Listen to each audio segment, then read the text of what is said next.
Good morning, evening, afternoon. Here we are at week 52, December 24th through December 31st. And our reading today includes Hebrews chapter 6, verse 13 through chapter 13, verse 25, 1 John chapter 1, verse 1 through chapter 5, verse 21, 2 John verses 1 through 13, 3 John verses 1 through 14, and Revelations chapter 1 verse 1 through chapter 22 verse 21. And our reading in this week begins with a discussion, a continuation of the discussion in Hebrews of the superiority of the gospel to the Mosaic covenant. And I would like to read one particular passage in Hebrews 6, verses 19 through 20, or just 19 and 20, I guess I should say. We have this hope as an anchor for the soul, firm and secure. You may recognize that as being the words of a song we occasionally sing. It enters the inner sanctuary. Remember that the veil was rent when Jesus died. It enters the inner sanctuary behind the curtain where Jesus, who went before us, has entered on our behalf.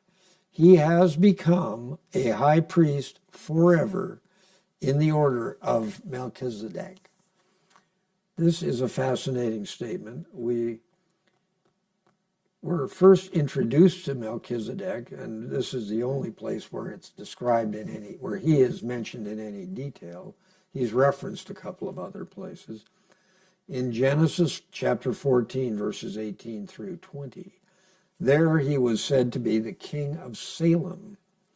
That Salem, according to some scholars, and I don't know exactly the basis for this, they assert that was the early name for Jerusalem. However, I'm wondering if it is simply kind of a message that this was the king of peace, because shalom is peace in Hebrew, I think. So anyway, I don't know where Salem is, and if that was the physical place Jerusalem. Could be, I don't know. It clearly states there, however, that he, Melchizedek, was the priest of God Most High. And the interesting thing is that Melchizedek, in fact, blessed Abram, saying, "Blessed be Abram of God Most High, possessor of heaven and earth." Not that Abram was the possessor of heaven and earth, but that God, the creator and owner of heaven and earth, in fact, blessed Abram.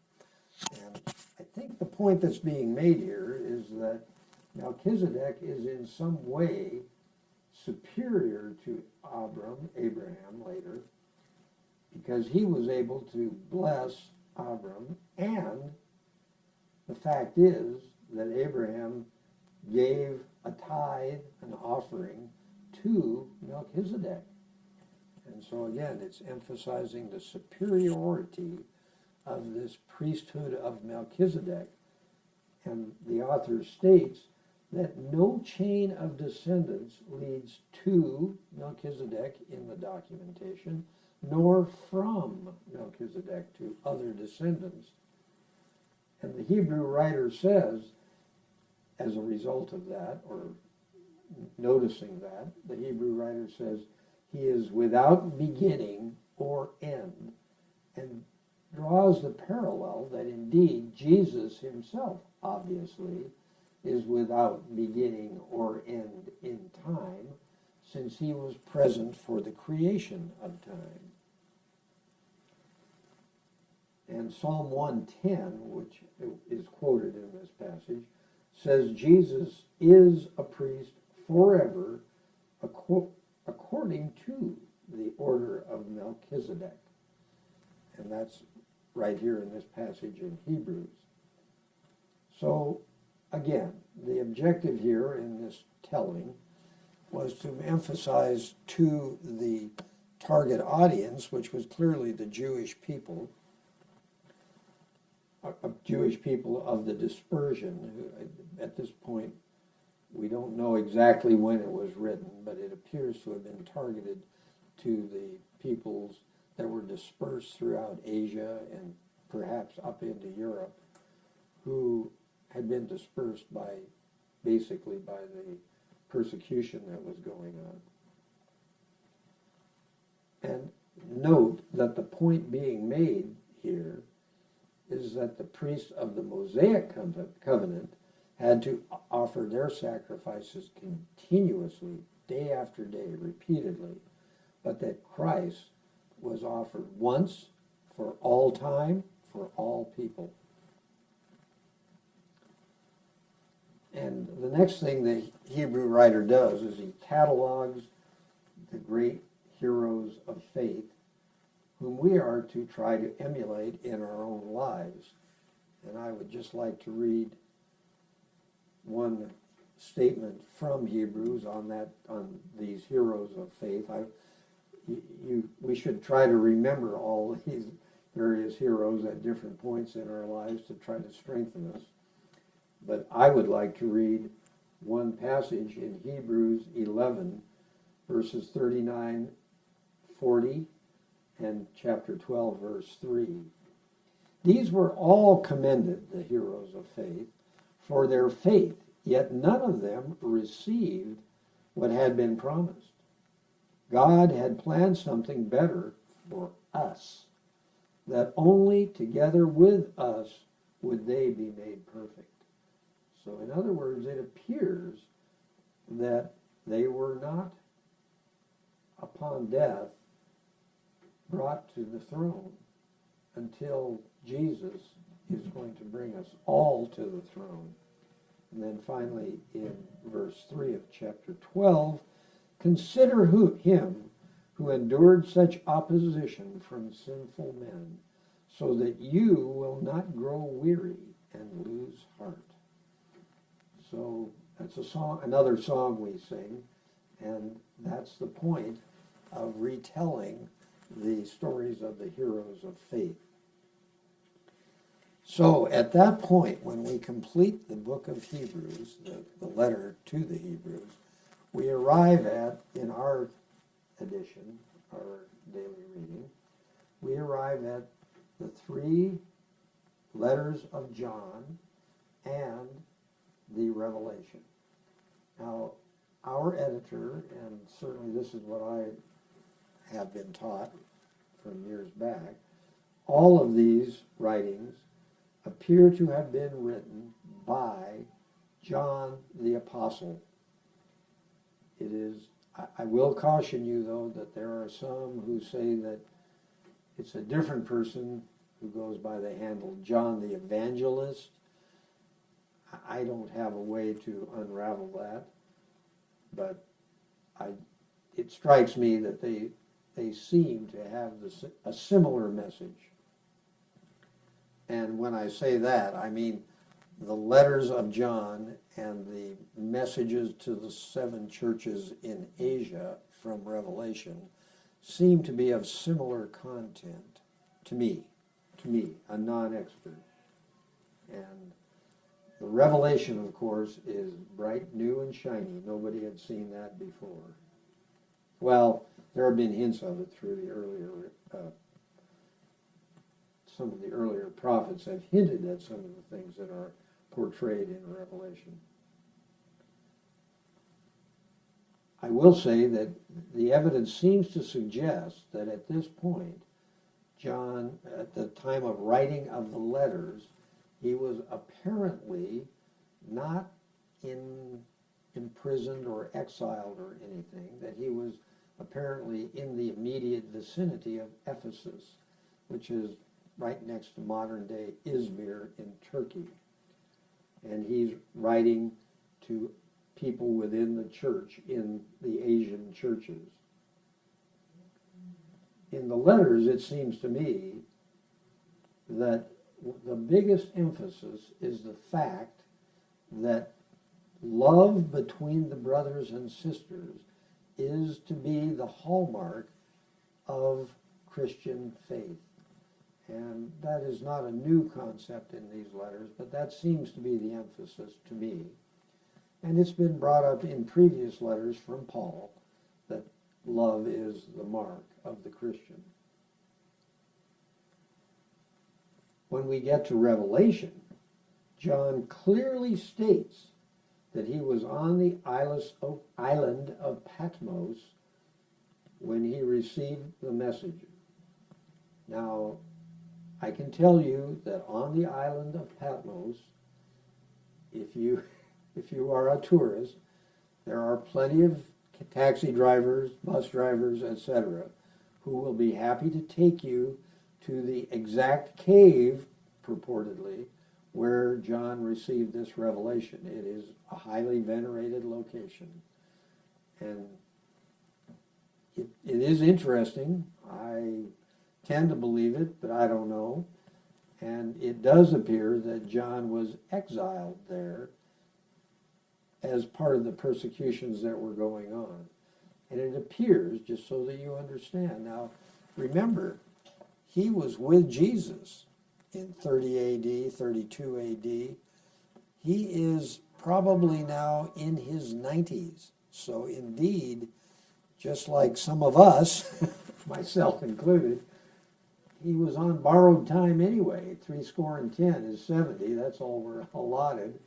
So we're sort of on borrowed time, and so was he. Now, I would say that the messages to the seven churches are cautioning us against being arrogant about how wonderful our salvation is. Yes, Jesus died for us. Yes, Jesus loves us. But nonetheless, we are sinners, and without him, we would be lost. And we may not be any less sinners than those who have failed to receive Jesus. So we need to recognize that it's by the grace of God that we are Jesus' children, God's children. So John clearly glorifies the power and majesty of God and Christ in quoting the angels themselves as he describes this revelation, this vision that came to him on the island of Patmos. Reading Revelation 5, verses 9, 10, and 12. You are worthy to take the scroll and to open its seals. So the angel has a scroll, and John wants to know what the scroll says. Because you were slain, speaking of the Lamb, with your blood you purchased men for God from every tribe and language and people and nation. You have made them to be a kingdom and priests to serve our God, and they will reign on earth. Then he says, again, this is all quoting the angels, worthy is the Lamb who was slain to receive power and wealth and wisdom and strength and honor and glory and praise. Clearly, the new covenant in Jesus is vastly superior to the Mosaic covenant and the repeated sacrifices of the Mosaic covenant.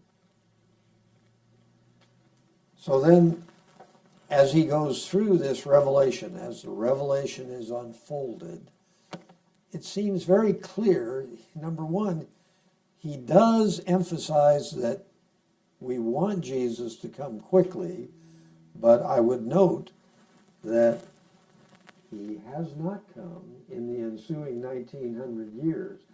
So again, one day is like 1,000 years, and 1,000 years is like one day on God's time schedule. For God, time is just like a ruler. He can see the left end of the ruler and the right end of the ruler, and wherever we are on the ruler, it's not segregated in God's environment. He is outside time. So, in general, here's a summary of what he's saying. First, there will be terrible and frightening events on earth. I believe this is being stated clearly in this revelation, so that all, ourselves included, will recognize that these are going to be momentous events. And we know from other readings that indeed when Jesus returns, every eye will see him and fear him. But this is telling us more about, maybe just telling us more about the events that will unfold prior to the return of Christ. Our editor notes the parallel between the tribulations inflicted on Egypt and the terrible events that are described in these passages. So I think that's interesting. Type and antitype, apparently. In other words, the events in Egypt are merely a shadow of what's going to happen at the end of time.